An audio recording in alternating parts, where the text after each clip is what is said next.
This is Frankie Lynch, Saturn Girl. Like this video and subscribe to my channel. Comment below because I want to know what you think and it helps me out with the algorithm. If you're really cool too, you'll share this. So anyway, but I wanted to talk about a fun little transit that's going to be happening very quick here. So on August 22nd, Venus retrograde in Leo will form a square to Jupiter in Taurus. What, pray tell, does this mean for you, for me, for us? Let's dig into it. So anyway, what is Venus? She's my mama and Our Lady of beauty, love, harmony, pleasure, aesthetic, women and feminine things. What about Jupiter? Well, he's wisdom, philosophy, religion, priesthoods, honors, abundance, right? Good luck. But also Jupiter blows things up. He makes them bigger. He inflates things, including us, right? Well, what is a square? It's an angle of 90 degrees, isn't it? Or a quarter turn of a circle. A square is the lesser malefic aspect in the nature of Mars, as opposed to the greater malefic aspect, which is in the nature of Saturn, and that's the opposition. So by contradistinction, the square is more like quick collisions, right? Collisions, conflicts, and climaxes, right? These bring things into manifestation. They make things real on the physical plane. Well, how about these two together, right? Well, both are benefics, right? Meaning good planets that do good, pleasurable, pleasant things. Well, and both of these signs are fixed signs, Leo and Taurus, right? So just really quickly, fixed is a modality in astrology. There are three modalities: cardinal, fixed, and mutable, right? And the thing about all these modalities is they each have four signs, 3 divided by 12, or 12 divided by 3, rather. Each of them has four signs. Those four signs will be square to each other. So a little quick reference will be like, oh, there's a square to a planet in Gemini. It's probably on the mutable cross. So we can tell here, yeah, that these are square planets. Now, two benefics in a hard aspect like a square isn't necessarily bad, right? I mean, these are good planets. But what they do is push each other to go a bit too far, to go to excesses on things. Venus loves pleasure. And Jupiter takes things too far, doesn't he? I mean, he's the party animal too. I have Jupiter in Sagittarius, and we're typically the last people awake, like dancing on the table and stuff. Anyway, you don't need to know my private life. But what things do we expect here? I mean, I think of parties. I was a raver back in the day, so raves, right? Plur. Peace, love, unity, respect, you know, loud music. Like I said, dancing on tables, even hookups, right? I mean, who doesn't love that? I mean, I'm sure some of you don't, but I do. So, parties, raves, dancing, hookups. I think of The Hangover, right? Because when we push things too far, we often don't have a pleasant time the next day. I think of that old walk of shame thing where we're, you know, like, oh no, everyone sees me walking out of his room, which is so misogynistic. Like, girls get a bad rap for it, and guys, anyway. I'm 40, so I remember a lot of these things, you know. Now spending lots of money, not mood, right? Because Venus does represent money and resources and stuff like that too. I mean, Mercury is business and commerce, but Venus is nice things. So we have a tendency to spend on nice things, good food, right? Maybe you're addicted to Fabergé eggs. I don't know, right? May I have one more? Don't you think you've had enough? I'll tell you when I've had enough. That was from The Simpsons. Sorry. Anyway, well, what else do we expect to see? Sometimes we also see struggles with women's rights because it's Venus, right? And Jupiter can be seen as a religious or moral authority lording over women, And a square is a conflict, yes? So we often see conflicts around what? Bodily autonomy for women, reproductive rights, marriage issues, and even marriage equality for those of us in the LGBTQIA community. Well, we had this transit back in December of last year, so not too long ago. And what did we see? Well, true to fashion with women's rights, after nationwide protests in Iran, officials announced they were disbanding the infamous morality police. And that's a key phrase for Jupiter, the morality police, right? Because a woman, her name was Mahsa Amini.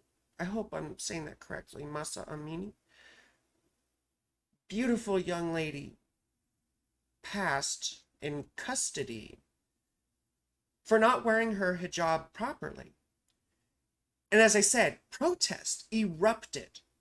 And about 9 to 10 months after she passed, after tons and tons of struggle, of course, then the so-called morality police were disbanded. But that was more like a public cover type thing. Still, it was a result of the struggle, of the push from who? From Venus, right? Against that Jupiterian, like, I know better. So anyway, well, what else happened?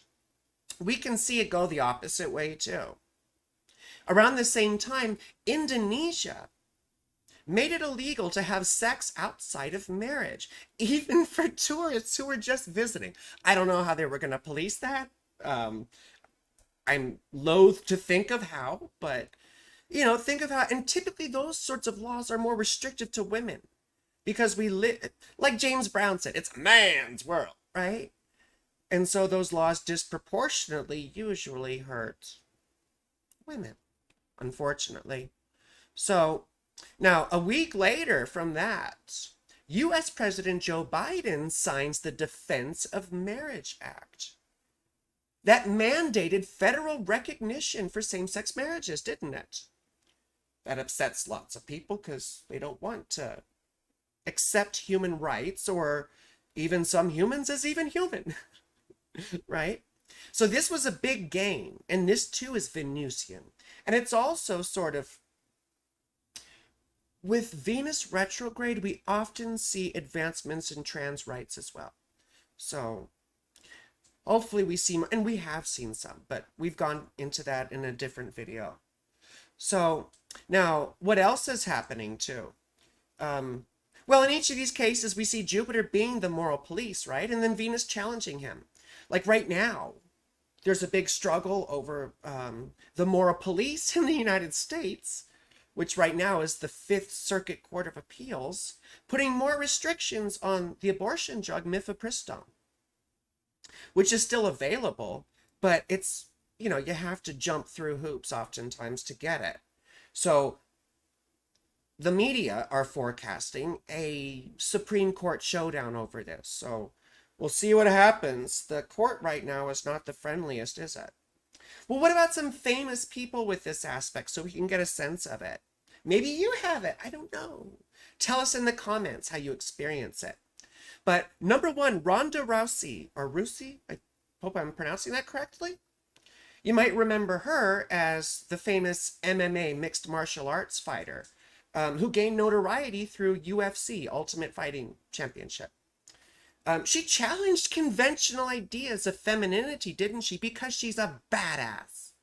I mean, I don't know her personally, but recently, I don't know how recently, but she became a pro wrestler, which sort of, you know, there's acting involved with that. There's theatrics, right? So not only is she an accomplished athlete and fighter, she's also an actress and an artist. So very Venusian with that Jupiter square, right? We're challenging the conventional femininity, and we're also bringing some fuerza, as they say in Spanish, force, right? Now, who else do we have? Eddie Redmayne, famous British actor, right? I became aware of him for when he played the famous trans artist Lily Elbe in The Dutch Girl, or The Danish Girl. The Danish Girl? Yeah, The Danish Girl. And he's dedicated his life to acting and artistry. In fact, he's very much involved with public service. He was knighted, I believe, into some royal order or whatever. And the amazing thing about that is they are bound to do charity and to do public service work. And in particular, he dedicated himself to the artistic advancement of children and children being involved in theater and things like that. So very Venusian, right? Artistic. Now, what else? And Jupiterian, the goodwill, the charity, the mercy, taking care of kids.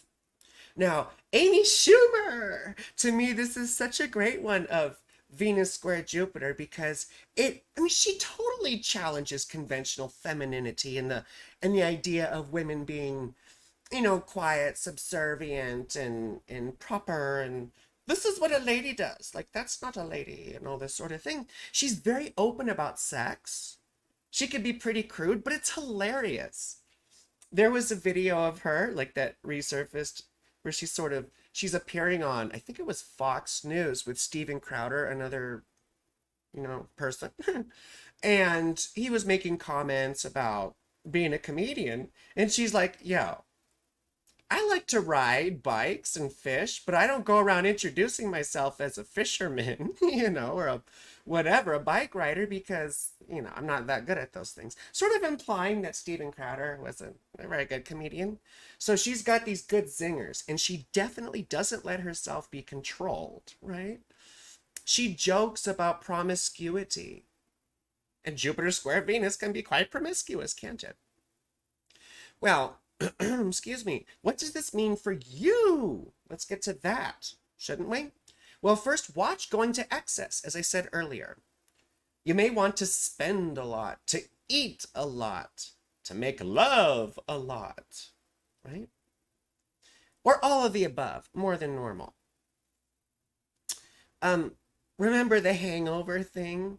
It means dealing with consequences, dealing with the consequences of partying too hard or enjoying too much. So just recall that if you are having a bit too much fun, you will pay for it later. Remember, all accounts are settled in the 8th house, and the universe has some exorbitant interest rates, doesn't it? So, well, desire is a wonderful thing, in moderation, of course. What else is represented here? Standing up for your own interests. Be honest and direct about what you want. Doesn't mean you badger or harass people. We're talking about the middle way here. Oh, middle? Where's the middle? Sometimes you may have to make moral decisions or judgments. And it's not about between right and wrong. Sometimes it's about between right and more right, or wrong and more wrong, wronger, Now, you should look at what houses Venus rules for you, because that'll give you an indication of where you might be standing up for yourself, what area of your life, okay? Or where you may be spending too much, going to excess too much. For example, Venus rules my 9th and my 4th, right? And I can go to excess with spiritual, religious, just astrological things and get sort of fanatic. But anyway, well, what else? Aesthetic projects, making things beautiful, decorating your home, getting to work on an aesthetic project. If you make music or art or anything like that, this is indicating putting energy and force into that. It's not lazy. It's producing things. Okay? Also, just have fun. This is a time to have fun. I'm just saying don't overdo it, right? You don't want to have fun to where it hurts, do you? Or maybe you do. I don't know. Each to their own.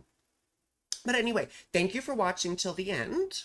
Please like, subscribe, comment, and share. Like, share this shit for me. I need your help. Okay? Also, I do wonderful readings, the best. So you could see all my information down below in the description. Please contact me. Now, I love you. You're wonderful. And have a spectacular whatever you're having.